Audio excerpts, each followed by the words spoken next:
Welcome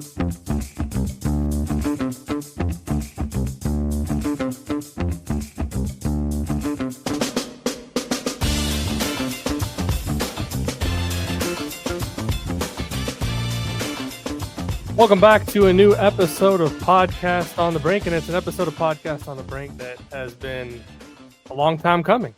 Episode number 500 of Podcast on the Brink, and what better way to have this episode than to bring back Jerod Morris of the Assembly Call, who is important as anybody in terms of where the show started. Obviously, he took over as the host back in 2014 and hosted solo for several years, and then co-hosted with me through 2020, which everyone knows at that point we had the pandemic and things kind of changed for all of us. And Jerod at that point stepped away from the hosting chair, but he's been back with us periodically. And I wanted to make sure that he was back today for episode 500. Jerod, always good to see you. Before we hit record here, I told you I miss talking to you. We do text quite a bit, but good to have you back on the show.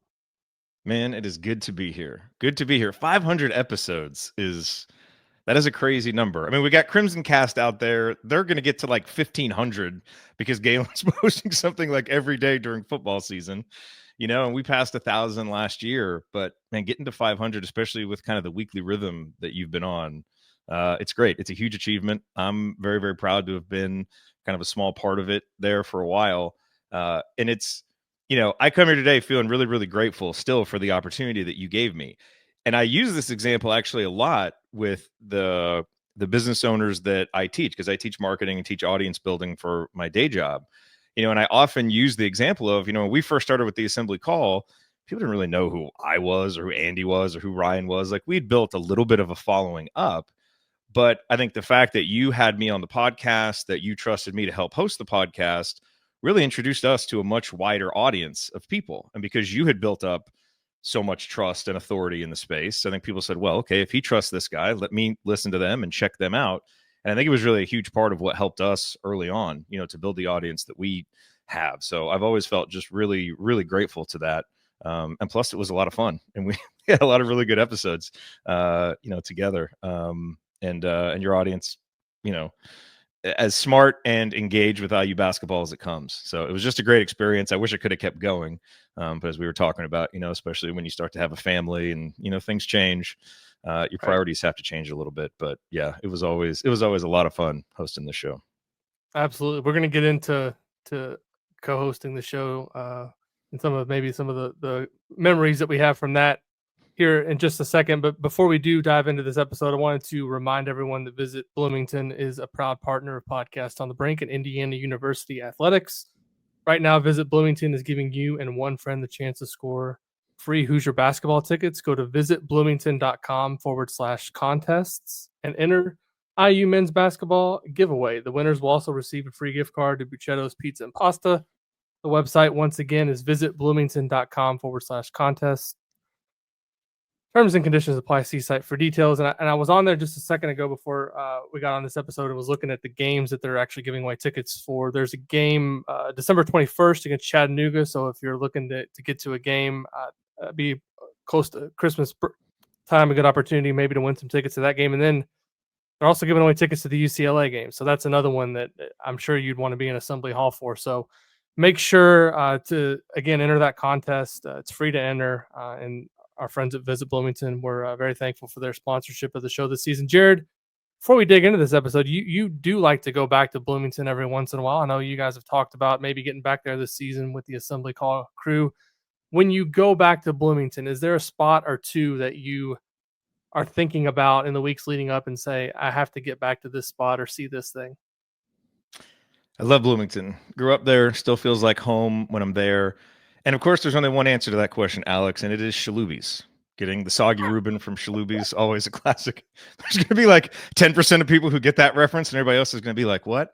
No, I like a lot of the classics. I think like a lot of folks, there have been some longtime staples that have closed that, I think when we saw that, kind of saddened all of us because of how special some of those places are. But then there are other places like Upstairs, which I was never a huge Upstairs person actually when I was at IU.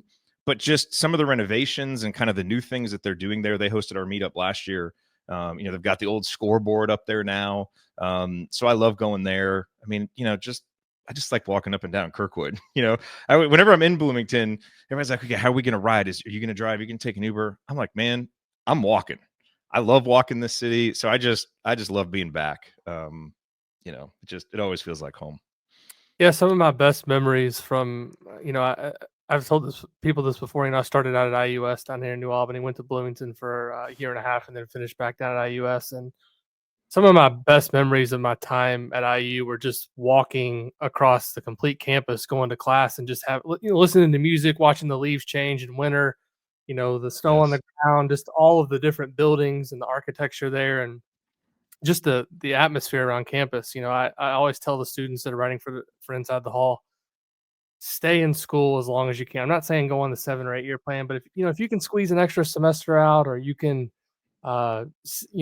just enjoy your time there, because it's a once in a lifetime thing, and it's just a great place to be. And I agree with you. Just walking up and down Kirkwood, seeing the sample gates, being on campus, it's just a different feeling, a special feeling. So good to get those thoughts from you, Jerod. I want to go back to just kind of our time together hosting this show, because as you mentioned, 500 episodes is no small feat, and you were gracious enough to take over the hosting chair after Matt Dollinger and Greg Rosenstein, who started the show. They came up with the name Podcast on the Brink, which still the name today. What a good name, great name. But I mean, just in terms of some of the memories that you have from episodes, is there anything that kind of stands out? I always think about, we did have the opportunity at one point to talk to Victor Oladipo, although it was brief. We had Cody Zeller on the show. I remember the producer that we had from the night 30 for 30. I think that was an episode that a lot of people kind of met with some hesitation, but in retrospect, it was one I think that was really interesting. Are there any moments or just kind of things that we talked about over the years that really stand out to you, or you remember fondly? Yeah, I sometimes get it mixed up with what was an episode of Podcast on the Brink and what was an episode of the Assembly Call. But I think we interviewed Greg Graham for Podcast on the Brink, right? I'm pretty sure. Yep. Yeah, that was here. Obviously, one of my childhood heroes, one of my favorite players growing up. So that was a real thrill. I have to say, though, when I think back to episodes that we hosted together, the one moment that always really sticks out to me is when, and I think you know where I'm going with this, is when we talked with Gary Parrish after Archie Miller got hired. And I think you were on that with me. I'm pretty sure we did that interview together. Maybe it was just me. But, we asked him, and obviously at that time, everybody was giving that hire an A or an A plus and being very positive about it. And, so we had spent 15, 20 minutes talking about all the reasons why it was going to work. And so I was like, okay, well, Gary, let's just hypothetically, if this isn't going to work with Archie at Indiana, what will be the reason? And he had this long pause. He's like, that question doesn't even compute, or I don't even understand the premise of the question, because of course it's going to work. There's no way that it can't work. And I remember thinking, okay, on the one hand, I like the confidence. On the other hand, maybe let's slow down just a little bit. Unfortunately, we know how that worked out. But that moment has always stuck out, just because it's hard to be that wrong. But Gary, in that moment, was very wrong. Yeah, another thing that just popped into my head when you mentioned that, I remember there was an episode we had Tim Miles on. I don't know if you remember. Oh my gosh, yes. But we asked him about his, what is it? We want to call it a kerfuffle there on the sideline with Tom Crean in Lincoln that one year, and he gave us a pretty funny, detailed response on that. That was a fun conversation. Well, he also told us the story of did he break into Assembly Hall, or he snuck into Assembly Hall one time when he was younger? I love that conversation, because you could tell, like a lot of coaches Tim Miles' age, just had such an appreciation for Indiana basketball and what it represented. Even though he was a rival of Indiana while he was at Nebraska, it was one of those conversations. Like Jess Settles is like that. I think we talked to him here. Oh yeah. Where it's just this reverence for Indiana basketball and what it stands for. I always really appreciated those moments. Unfortunately, I had the wonderful timing of taking over Podcast on the Brink in 2014, so missed the fun 2012 and 2013 seasons. And so, we had that fun stretch there in 2016. But, we talked about a lot of mediocre basketball during those times on Podcast on the Brink. And so I think some of those stories and anecdotes and just the way people talked about Indiana basketball, I always really appreciate it, because it's like, okay, going through some tough times now. we'll be back because this is Indiana. And hearing those people talk about it helped kind of remind you of, why this program has such a loyal fan base, even though it's kind of felt like we've been in the wilderness for a while. Yeah, that's one of the things that kind of comes top to mind to me right now is just thinking about everything we've talked about over the years. And I feel like we've been as dedicated as anybody, you guys with the assembly call, even Crimson Cast too. I mean, I've been so happy to see those guys rewarded for their dedication this year, talking about bad Yes. IU football for so long, but with our respective shows and to some extent too with Inside the Hall, you always kind of think about like what would this be like if the program was consistently performing at the level of blue blood status. Indiana likes to hold itself to you know high standards, at least in terms of how it talks, but the results really haven't met that. And that kind of brings me to this season a little bit. And I kind of feel like there's a lot of cautious optimism, maybe is the best way to put it, with a lot of the fan base right now. I know I've kind of taken a little bit of a step back, and I saw your note a couple weeks ago on Substack over at the Assembly Call, just in terms of reprioritizing things. And I think a lot of times, just in anything we do in life, you have to kind of have a reset based on your priorities in life. But also, I think the performance of the team maybe has kind of shaped the view of some of the fan base. And I'm just kind of curious, like where you're at, as a voice on IU basketball that I really have a ton of respect for, just in terms of the program right now in this particular season and how you're approaching it. It's funny. You asked the question about coming to Bloomington. We do our annual meetup. And, last year we were there in late February. The game that we went to was the Penn State game that Indiana lost. And really just was non-competitive. It was such an uninspiring performance. And that was Indiana's fourth straight loss, 14-13 at the time, 6-10 in Big Ten play. And things really felt down. I don't remember when Liam McNeely decommitted. That was late, but there was a lot of negative momentum at the time. And when you think about and look, when we participated in it, we had an episode of our show on a Thursday night, called State of the Program, where we all talked about, hey, maybe this program needs a fresh start. Maybe this program needs a new coach and a new honeymoon phase to get back going. Not as an anti-Mike Woodson stance, but just there may be a better alternative right now, given the trajectory of this program. As I've said, I regret having that conversation in the middle of the season, not something that we would do again. But I do think it was an accurate reflection of where a lot of fans were at that time.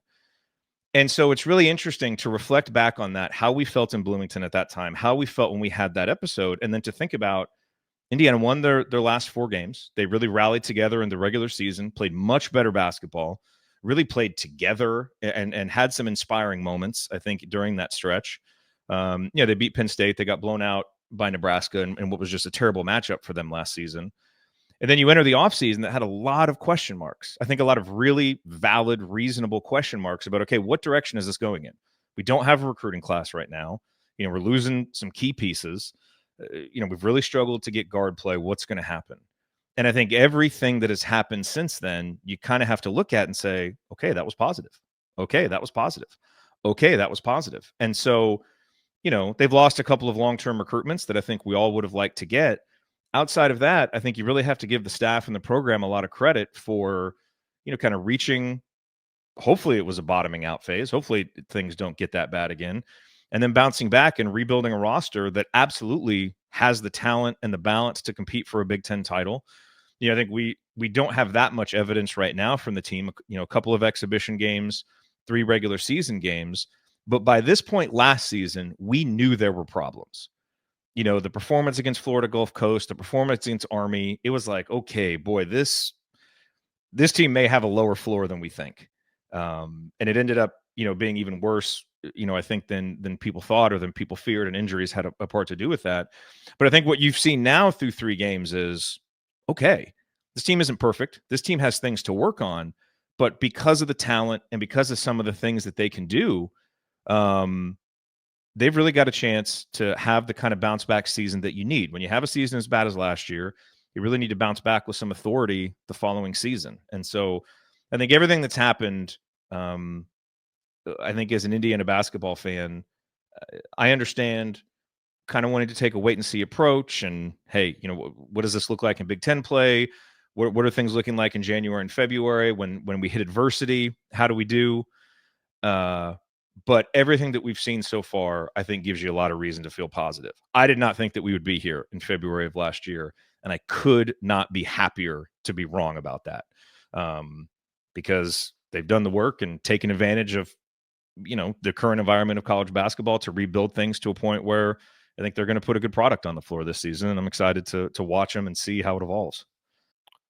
So moving forward with this particular season and where Indiana is at this point, obviously the Hoosiers 3-0 right now with a home game coming up on Thursday night against UNC Greensboro at Assembly Hall. What have been just your general observations of this team so far? What maybe are some positives that have stood out, and in terms of concerns for this particular season? What maybe, or maybe not concerns is the best way to put it, because they're 3-0 and they've won every game by 16 points. But maybe what are some of the biggest questions you have with this team as this season goes along? Well, we'll start with the positives. I mean, the biggest positive for me has been Mackenzie Mbako. And he's a guy who, even when he was struggling last year, I still thought I was kind of behind him. And I actually think, for all the questions that there were about Mike Woodson, how he handled last year's team, I thought the way that he brought Mackenzie Mbako along was just outstanding and really shows his ability, I think, to kind of coach guys through struggles, to relate with really talented players. Because I mean, we all remember how Mackenzie started off the season last year and he looked lost. And there were several games where Mike Woodson would yank him for, defensive inattention. And it's not like his defense ever got a ton better. But the thing that I always liked about Mackenzie is his confidence never wavered in his shot. And I think one of the things, when you look at, okay, because with freshmen, you always got to look past the numbers, especially the efficiency numbers. And I think what you look for is confidence in themselves and coaches having confidence in them. And do they keep using possessions even when they're struggling? And Mackenzie did. And by the end of the season, his shot was falling more. He was getting to the basket more. And you really started to see the seeds of a guy who could blossom as a sophomore into one of the best scorers in the Big Ten. And, I spent a lot of the offseason telling everybody that I could that I thought Mackenzie would lead us in scoring, that I thought he was going to have a great season. I really wanted to fight you and Dylan for not having him higher on the top 25 list. But after how flagrantly wrong I was last offseason about Xavier Johnson, I was like, let me just be quiet about this for now.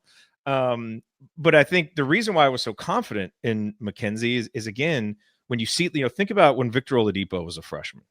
He's kicking the ball all over the court. He's inefficient, but his confidence never wavered, and the coaches kept giving him confidence to do it.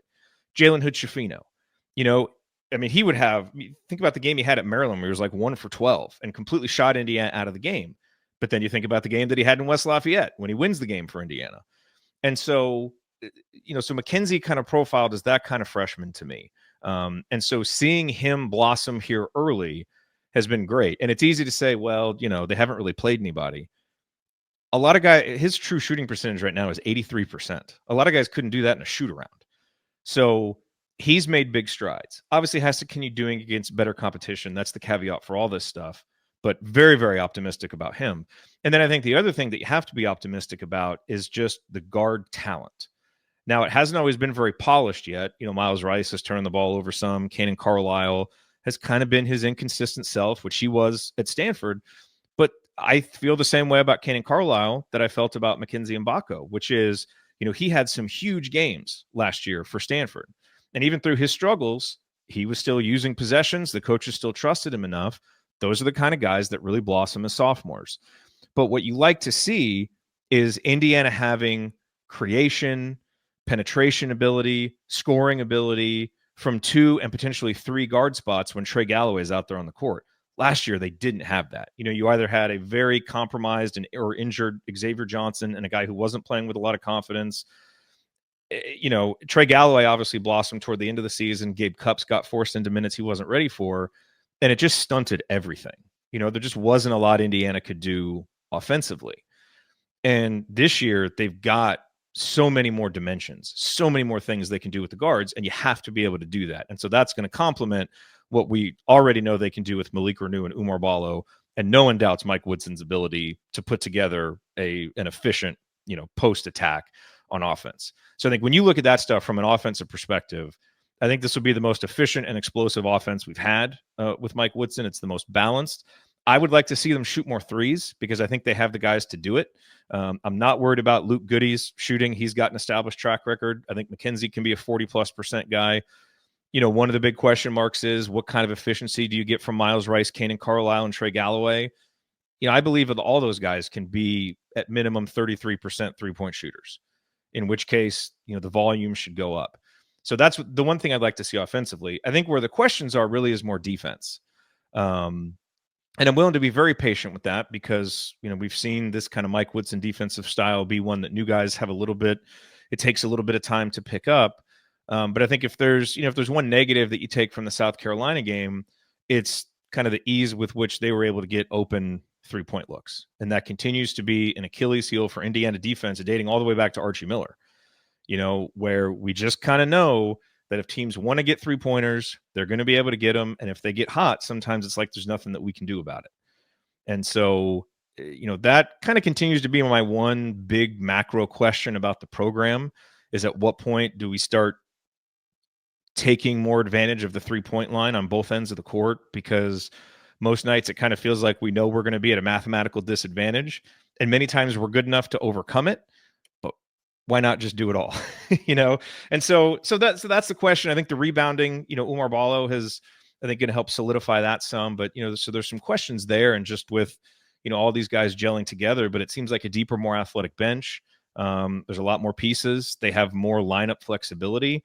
So I think a lot of the things that were frustrations last year, many of them you can already see very clear signs for how they're better this season. And then there's a few that have lingered, not just with Mike Woodson teams, but even before Mike Woodson was the coach, that I think until we see real sustained evidence of them getting better, Indiana fans are going to have concerns about. And to be fair, I think put a cap on the ceiling of this team. And I think this ceiling is higher than it's been. But, as you start going up the rankings, those things start to matter even more, and go deeper in the tournament, those things start to matter even more. So that's kind of where the question is. But it's much better to see, okay, this team has a pretty defined floor because of its talent. Now let's see how high the ceiling can go, as opposed to last season where it's like, oh my God, how far is this floor going to sink? I don't think we're really at much of a risk to be, looking at it that way this season. And that's a huge step forward after a really bad season. How much on the three-point shooting so far in terms of the volume do you think that's been a function of maybe just the opponents that Indiana's played, and what's been available in terms of the offense? And do you think there's a chance that Indiana, Woodson talked, I think we talked to him after the Tennessee exhibition game, and he had mentioned that they'd been getting up something like 26, 27, 28 threes in their scrimmages, which I thought that seemed high in terms of what they would actually take in a game. But I think if they can get into the low 20s in terms of attempts, I think you'd feel a lot better about that than maybe where they were a season ago. So I'm curious, just if you think anything so far. It's really hard to make a judgment after 3 games, but I've kind of seen those similar comments on our community inside the hall, as people want to see more threes being taken. And I wonder how much of that so far is just maybe who they've played and kind of what's been available offensively. It's possible. I leave space for that, but I've also spent, the first 3 years under Mike Woodson kind of making those same arguments early in seasons, and it doesn't change. I tend to think shot selection is about habits, and I don't think your shot selection changes a ton based on your opponents. I think your shot efficiency will change. Right. I think you're going to shoot a much higher percentage from 2 against, cupcake opponents than you do in Big Ten play. But I think if you're a team that prioritizes 3-pointers, you're going to take them naturally in your offense, whether you're playing SIUE or whether you're playing Michigan. And there's going to be fluctuations here and there based on how teams guard you, or, one thing is really working well one night and not the other. But again, I think until we see sustained growth there, and right now I think Indiana's 3-point rate is at 30% after the first 3 games, which is lower than what it was Mike Woodson's first season, higher than what it was the last 2 seasons, but still down in the mid 300s. And so, believe me, I'm open to it. If Mike Woodson needs it, I want to see it. But I think we're all waiting to just see the actual evidence of it, and that when it's, all that really matters is when you get in a big game and things are tough, what do you look for? Because that's where you kind of fall to the level of your habits. or what you look for is what you're used to getting and what you're most comfortable getting. And for 3 years, that's been pounding it inside for the most part. And I think that's going to be a great go-to this year. I mean, Malik Renew is one of the best post scorers in the country. Umar Ballo is terrific. So no one's saying go away from these guys. And I don't even think Indiana necessarily needs to be in the top 200 in attempts in the country, because they are going to be so good there. But a little more balance is going to be helpful. And especially when you have a guy like McKenzie and Baco, especially when you have a guy like Luke Goody coming off the bench, and just to give defenses a lot more to worry about. So I am hopeful, but I'm very much I'll need to see it over the course of a larger sample size of like 8 to 10 games before I'll really buy it, and need to see it in a tight situation against a good team. Then that shows you, okay, if that's what this team is doing in this kind of situation, they must really believe in it. There's no evidence yet. So, but I'm hopeful that changes.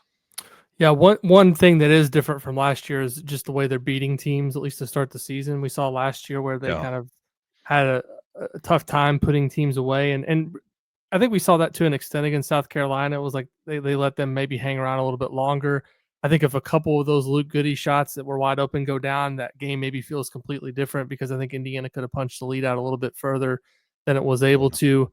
But it is good, and I shared this on social media, and I think you kind of retweeted it or had a comment on it. But I'm kind of curious just your thoughts on just moving up in the analytics as opposed to sliding downward. Last year, I think they started 50 and were 73 by the UConn game, and now this year they were, I think, somewhere in the low 40s, and now they're 32, 31. It definitely feels that has changed, and that's a good way to start your season, where you're kind of moving up rather than moving down. Absolutely. Yeah, I think by the Louisville game or by the Harvard game last year, they were in the 80s after starting 50. And that's what I mean. And you could tell as soon as the Army game happened. Like the Florida Gulf Coast game, okay, your first time out, kind of have some struggles. But when they struggled to put away Army, it was like, okay, there's real issues happening here. And part of it was, even in some other games, it seemed like there was a lack of recognition that the margin of victory even mattered, and look, I'm not here to argue that it should or it shouldn't. In the NBA, it doesn't. A win is a win. It doesn't matter if you win by 2. It doesn't matter if you win by 40. In college basketball, fortunately or unfortunately, it does matter. And so if you're going to schedule somewhat light, which Indiana has, then you have to counter that by really beating people. Look what Indiana football is doing. The schedule is light, but because they've beaten the pants off of people, which is what great teams do against mediocre competition, Indiana has a credible argument to be a top 5, top 10 team. And so it's not meaningless. Those, if you can consistently go and blow people out, that's showing on a possession by possession basis, you're pretty consistent. You're pretty good. You're pretty talented. And that's what we're seeing this year. And I think it's a combination of two things. One is just the roster's better on a position by position level. They're better and they have better guards. And especially against, overmatched opponents, when there's a big deficit because your guards are better than the other team's guards, controlling the pace of play and everything, that goes a long way. But also it does seem like there's a little more recognition. Hey, we need to push these leads out. We can't just be happy that we're up by 18, sit everybody, and we're going to coast to an 8-point victory. It's, we got to keep the pedal to the metal because this stuff matters. And we need to show with the results that we are better. And so, yeah, I mean, it's a very, very important development. And I think it's important. I think most college basketball fans, even if they've come to it begrudgingly, know what KenPom is. They know what efficiency margin is. Even if they couldn't calculate it, they kind of understand what it means. I do still think there's a little bit of maybe a misconception about what the numbers mean early in the season. And to me, like the actual number doesn't matter as much. Like whether Indiana's 30th right now or 40th or 20th in the metrics, I don't really care. What I care about is the trend. They're moving up. Right. And their metrics are moving toward the human rankings, which, the human polls have them in the top 20. And I think the human polls are a little bit more responsive to results, changes in talent, changes in roster, whereas the metrics lag a little bit, but eventually we'll catch up to that, to those a little bit more. And last year, the trend was just immediately down. It was like, they had an anvil tied to their leg and they went in the water and they just sunk. And this year it's just been steadily, they've improved it. And that's good. Like I said, I mean, all of the signs, or 95% of the signs right now have been positive since the time last year when it felt like things were at their darkest. And it's really good. It's a credit to the staff, and it's the credit to the players who have stuck around, kind of making sure that slide didn't continue. And so, now, look, all of this it's been kind of these, okay, little step here, little step here, little step here. We got the Greensboro game Thursday. Let's hope they take care of business there. And then Atlantis comes, and then we get the real evidence. That's Right. That's where we're really going to get the first, okay, all this stuff has been leading kind of to this moment. It's go time. What do we do? And this program hasn't done really well in those moments over the last 3 seasons. And this year they really have to. But so far they've given us a lot of reason to have some confidence that they can. Yeah, I think they've prepared themselves as well as they can for next week, assuming they take care of business against Greensboro. They went on the road for that test at Tennessee, which I was there. That was not played like an exhibition game. It was played like a game that meant something. Tennessee, obviously a very strong team. Not many people go in there and win. And I think both teams played hard that day, and Indiana came out on top. It was an ugly game, but I think that was a valuable experience in a box that this team was able to check. And also the South Carolina game, as much as people looked at it as, I feel like some people were just kind of not impressed with the game for whatever reason, but they won by 16. They scored 87 points. They did a lot of things really well. And I think that kind of speaks just overall to the cautious optimism from a lot of people right now, coupled with this football season that's going on at 10-0 right now that has the attention of a lot of people. And you just have some of the fan base that's kind of waiting to fully dip their toe into the IU basketball water. Is that a fair encapsulation of just kind of where a lot of the fan base is at this point in terms of just, I don't want to say that there's not apathy, but I think there's people who certainly invested a lot into, last season in particular, and things went so poorly, and some things happened that maybe rub some people the wrong way, that they're waiting now to kind of see how it goes before they maybe fully embrace this team. Because if I know one thing about Indiana fans, they're always going to support the program. They've supported it through thick and thin over a long period of time, but maybe some people this year maybe just need a little bit longer to kind of fully embrace this team and what it can achieve. Yes, I think that's an accurate reflection. I do think football, just having this Scott Caulfield fever dream season from that no one expected, has been a great distraction.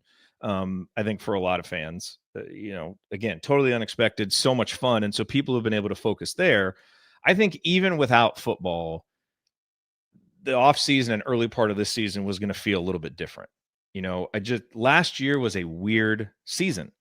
It ended weird. There's the senior night comments, like things were just kind of weird, and it was strange, and it was, the season wasn't good. I think Indiana fans, and a lot of fans want to do this, but I think especially older Indiana fans, kind of have this memory of just having just such trust in the coach of their basketball team.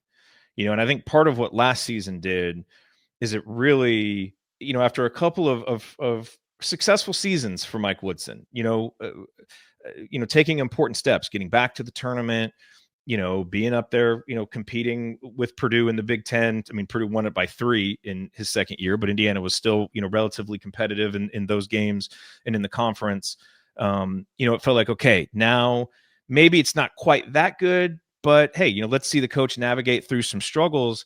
And it was kind of one of those, the decision to trust in the returning senior guards backfired. Some of the decisions in terms of who they brought in to be bench depth backfired. A lot of the strategic decisions that they made during the season backfired. And again, it turned around there at the very end, which was nice, but it was almost like the damage had kind of been done. And, and so it was just going to be kind of strange no matter what. But I think, again, rebuilding the roster was a huge step towards getting people, like, their interest peaked again. Like, hey, okay, maybe this will be a little bit better than I think. These early results have kind of done the same thing, and some skeptical eyes have maybe turned a little bit more into curious eyes. But last season was just strange. But now, when you have a season like that, what you want to do is the next season bounce back and kind of over deliver And now you kind of get things back into an equilibrium. And, again, the season is very long. It's only November 19th. And so we got to see how it all plays out.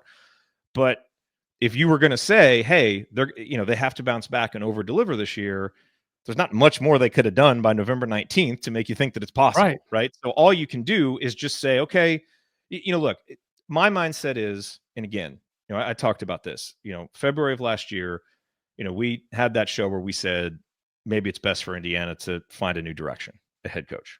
Okay. We said that again, not something I would ever say again during the season. But we said what we said.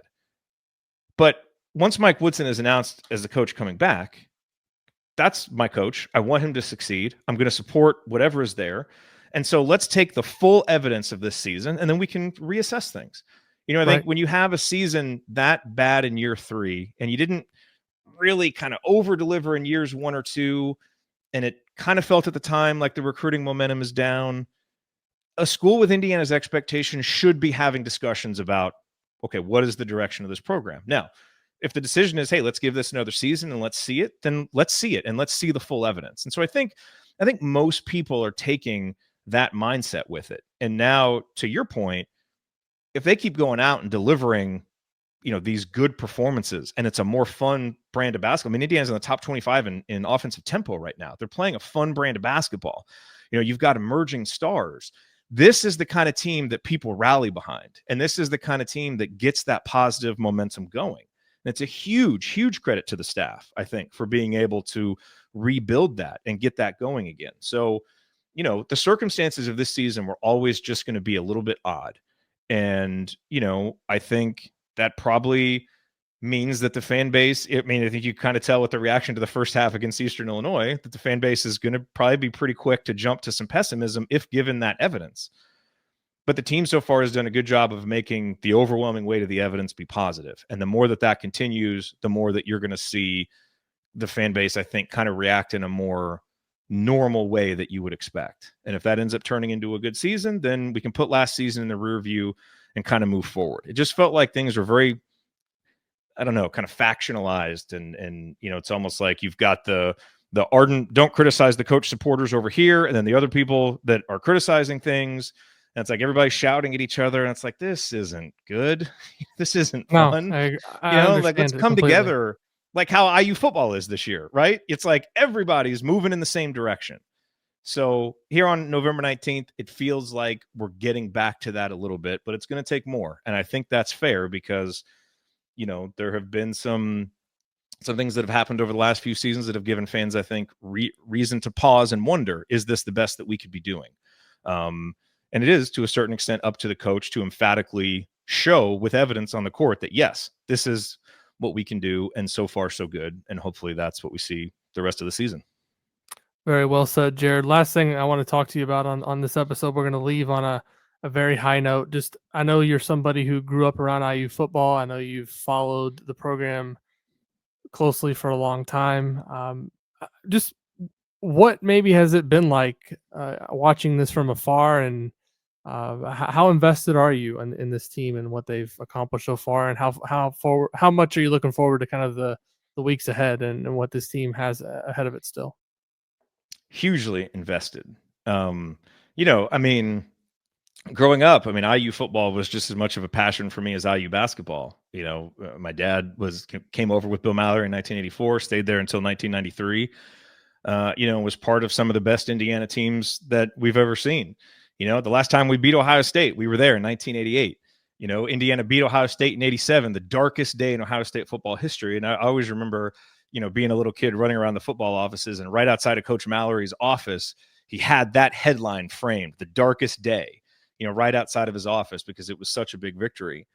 And, I think everybody who was around there, from the kids of the coaches to the coaches themselves and a lot of the players, I think, are very proud of what they accomplished during those years, because it was one of the only true sustained eras of competitive football for Indiana.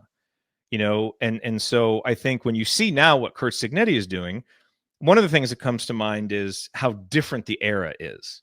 Curt Cignetti was able to come in because of the transfer rules and because of how things are, to kind of bring his own culture and bring guys in and have a competitive team from day one, right? And I don't begrudge him that at all. I think it's awesome that he did that. He's playing by these rules. When Coach Mallory came in '84, it was they went 0-11 that first season. But it was, we've got to recruit guys, we've got to develop guys, we have to sell this vision that's not going to have a whole lot of evidence early on. But, they go 0-11. They win a few games in '85. Then in '86, they go to the All-American Bowl. Then they beat a Michigan. They beat an Ohio State. And it was like this slow build. And so it was much different, but so satisfying.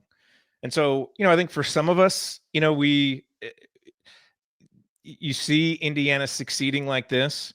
And I think I would always like to see a little bit more recognition to what those Mallory teams did, because I think the degree of difficulty was even higher.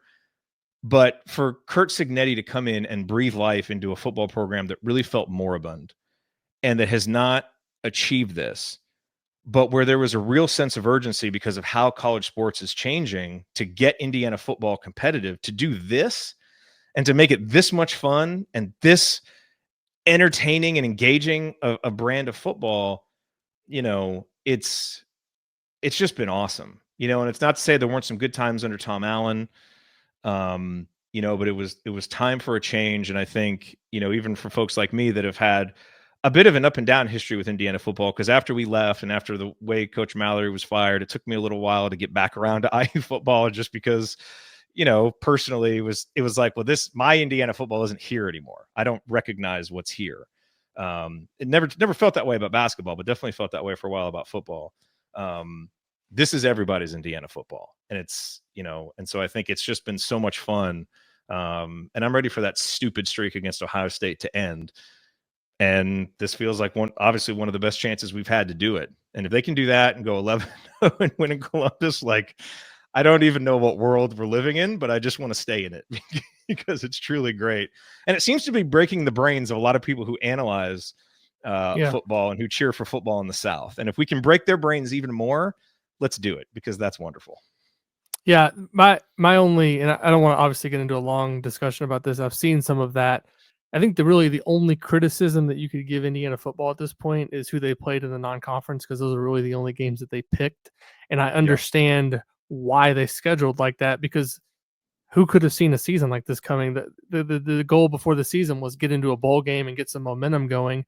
Of course, they're trying to schedule some wins that, they're Indiana football, and maybe in retrospect, Curt Cignetti would have wanted to, schedule a little bit more aggressively, but he wasn't necessarily making all those decisions, and it is what it is. But Indiana doesn't control the Big Ten schedule. They've beaten everyone in front of them thus far. We'll see what happens this weekend, but I think regardless of how it all ends up, they at least deserve to be in the conversation to make the playoff and see how it goes from there.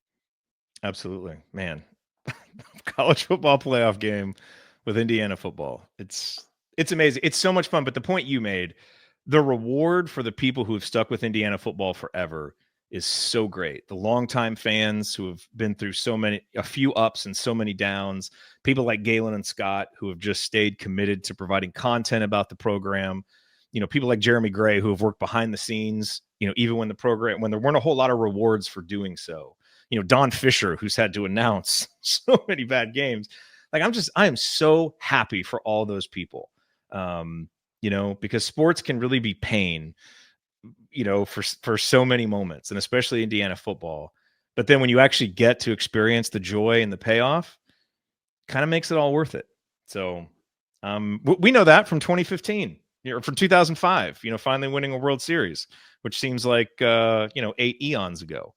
It does. But, so let's keep the ride going as long as possible. And, they locked him up. And so we should have, I don't know if we'll ever have this again, but we should have good, competitive, interesting football for the foreseeable future.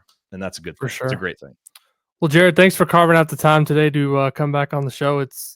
I guess I can say that we had you on podcast on the Brink this season first before you did an episode of the Assembly Call. So that's maybe a coup for us, huh? I know. I'm looking forward to getting back on the postgame show. I've had some weird scheduling quirks. But I'm very lucky to have a team of guys over there that seem to be a little bit more available than me here these last couple months. So But hey, I'm looking forward to talking about a lot of good basketball coming up. So let's keep the Absolutely. good times I rolling. look forward to tuning into the post game show, particularly when you get back in the mix and maybe we get some of the regular. We need a 4-man episode of the original four here at least once. So hopefully that's coming in the near future. If you enjoy the show here on Podcast on the Brink, please leave us a rating and a review on Apple Podcasts. Leave us a 5-star rating over on Spotify, and we'll be back soon with another episode of Podcast on the Brink.